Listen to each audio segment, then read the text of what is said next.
Friends, आज हम पढ़ने जा रहे हैं पार्ट 9। अब कैसे छूटे राम नाम की रट लागी के क्वेश्चन आंसर।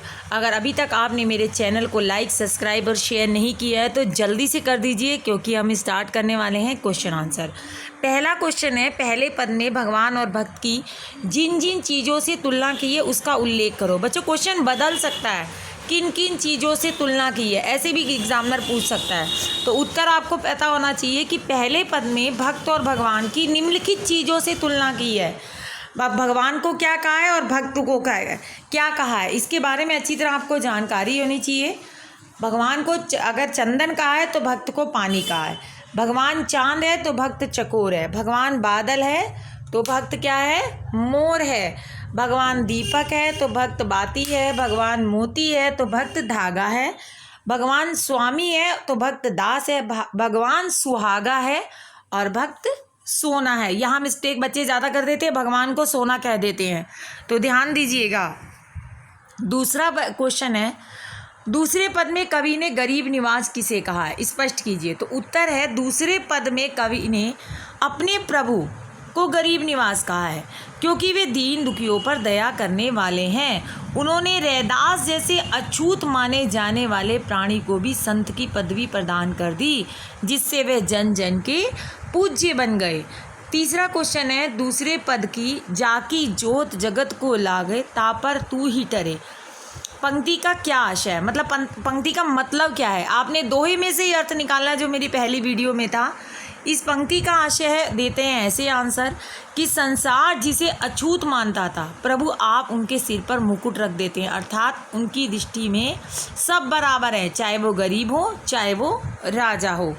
क्वेश्चन नंबर 4 है, रैदास ने अपने स्वामी को किन किन नामों से पुकारा है। उत्तर है, रैदास ने अपने स्वामी को लाल, गरीब निवाजू, गोसाइया, गोविंद, हरिजियो आदि नामों से पुकारा है। क्वेश्चन नंबर 5 है, रैदास ने इन पदों का केंद्रीय भाव अपने शब्दों में लिखिए, या रैदास इन पदों के माध्यम से क्या बताना चाहते हैं। क्वेश्चन को ऐसे भी पूछ सकता है। तो उत्तर बहुत ही सिंपल है, रैदास के पद भक्ति और प्रेम का सर्वश्रेष्ठ उदाहरण है। उनका जो पहला पद है, उनकी भक्ति और श्रद्धा सहित समर्पण भाव को दर्शाता है। उन्होंने प्रभु को चंदन और खुद को पानी कहा है। प्रभु को स्वामी, अपने आप को दास बने रहने की कामना की है, तो ये उनकी भक्ति है और भगवान के प्रति श्रद्धा है। दूसरे पद में प्रभु के माध्यम से सामाजिक समानता की मांग करते हैं कवि। उन्होंने समाज में जो बुराइयां थी, जैसे छुआछूत, अस्पृश्यता, किसी को ना छूना, ठीक है, तो इनको दूर करने के लिए लोगों को प्रेरित किया है। उन्होंने अपने स्वामी के लिए क्या कहा है, नीचू ऊंच करे मेरा गोविंद। ये कहकर रैदास ने जाति प्रथा और भेदभाव को समाप्त करने की इच्छा भी व्यक्त की है लोगों के सामने, कि मेरा प्रभु ऐसा कर सकता है तो आप भी ऐसा कीजिए। क्वेश्चन नंबर 6 है, बच्चों ये तो आपके एनसीईआरटी की बुक के वो क्वेश्चन थे जो एग्ज़ाम में आते हैं। इसके अलावा जो क्वेश्चन आपकी बुक में दे रखे हैं, कौन से तुकांत वाले हैं, ये क्वेश्चन एग्ज़ाम में नहीं आते हैं। तो जो मैंने क्वेश्चन बनाए हैं, इन्हीं पे ज़्यादा ध्यान दीजिए, आपका एग्ज़ाम बहुत अच्छा होने वाला है। क्वेश्चन नंबर 6 जो मैंने इन बिटवीन बनाए हैं, क्योंकि खाली किताब के क्वेश्चनों पे हमें डिपेंड नहीं रहना है, और सब कुछ किताब में से नहीं आता, कुछ इन बिटवीन भी आता है। तो इन बिटवीन क्वेश्चन कैसे बनते हैं, उन्हीं के कुछ एग्जाम्पल मैंने इस कुछ क्वेश्चनों के माध्यम से आपके सामने रख रही हूँ। क्वेश्चन नंबर 6 है, रैदास के लाल की क्या विशेषता है। अब याद रखिएगा, रैदास ने अपने प्रभु को ही लाल कहा है, ये क्वेश्चन बना सकते हैं। या इसी क्वेश्चन को वो ऐसे भी कह सकता है कि रैदास ने अपने प्रभु के किन किन गुणों का बखान किया है, चाहे विशेषता बता दो या गुण बता दो। उत्तर है, रैदास ने अपने प्रभु की विशेषताओं का बखान करते हुए कहा है कि उनके प्रभु दीन दयालु हैं, गरीब निवाजू हैं और समदर्शी हैं। समदर्शी मतलब सबको समान दृष्टि से देखते हैं। क्वेश्चन नंबर 7 है, कवि ने ईश्वर को गरीब निवाजू ही क्यों कहा है। तो उत्तर है, कवि ने ईश्वर को गरीब निवाजू इसलिए कहा है क्योंकि वो गरीबों पर कृपा करके उनके दुख दूर करते हैं। Very simple answer. Question number 8 है, रैदास के स्वामी क्या क्या कार्य करते हैं। ये भी आपने क्वेश्चन में पढ़ा है। तो अनेक कार्य करते हैं, गरीबों पर दया करते हैं, अछूतों को अपनाकर उनका उद्धार करते हैं। आप इसको बड़ा कर सकते हैं, जैसे नामदेव, कबीर आदि। असंभव कार्य को संभव बना देते हैं, जैसे मेरे जैसे अछूत को संत बना दिया। निम्न स्तर वालों को भी ऊंचा स्थान प्रदान करते हैं, उसमें भी रैदास अपना एग्जाम्पल लिख सकता है। इस तरह आप इसको लॉन्ग में भी दे सकते हैं। क्वेश्चन नंबर 9 है, प्रभु ने किन किन लोगों का उद्धार किया। Very very very important question है ये। उत्तर है, प्रभु ने नामदेव, कबीर, त्रिलोचन, साधना और सैनु जैसे अनेक भक्तों का उद्धार किया।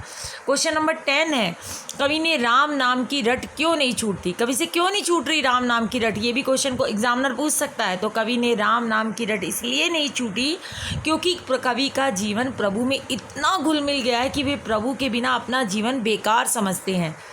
तो कवि का प्रभु से गहरा संबंध स्थापित हो गया है। क्वेश्चन नंबर 11 है, लास्ट है, वेरी इंपॉर्टेंट है, ये एग्ज़ाम के लिए बहुत ज़रूरी आ सकता है, इस पे ध्यान दीजिएगा। कैसे कहा जा सकता है रैदास भक्त कवि के साथ साथ समाज सुधारक संत भी थे। तर्क सहित उत्तर दीजिए। तो समाज सुधारक थे, ये आपके दूसरे पद से पता लगता है। तो उत्तर देंगे, रैदास भक्तिकालीन संत कवि थे, भक्त थे वो भगवान के। उन्होंने ईश्वर की भक्ति करते हुए स्वयं को उनका दास बताया है और स्वयं को पूरी तरह ईश्वर के लिए समर्पित किया। अगर आपको भगवान से कुछ लेना है तो अपने आप को समर्पित कीजिए। अपने पदों के माध्यम से उन्होंने समाज की स्थिति का भी वर्णन किया है कि उस समय समाज में छुआछूत कितना था, मेरे जैसे अछूत को कोई पूछता भी नहीं था। समाज को उचित दिशा प्रदान करने का भी कार्य किया है। तो ये काम किसने किया, भगवान ने। वो लोगों को संदेश देता है प्रभु के उदाहरणों के द्वारा। रैदास जी समाज को संदेश देते हैं कि जिस प्रकार ईश्वर के लिए सभी मनुष्य समान हैं, ठीक उसी प्रकार इस संसार के सभी मनुष्यों की दृष्टि भी समान होनी चाहिए। हमें किसी भी धर्म, जाति, छुआछूत के आधार पर मनुष्य के बीच में भेदभाव नहीं करना चाहिए, तभी समाज का कल्याण होगा। वे समाज में समानता चाहते थे। इससे स्पष्ट है कि कवि रैदास भक्त के साथ साथ समाज सुधारक भी थे।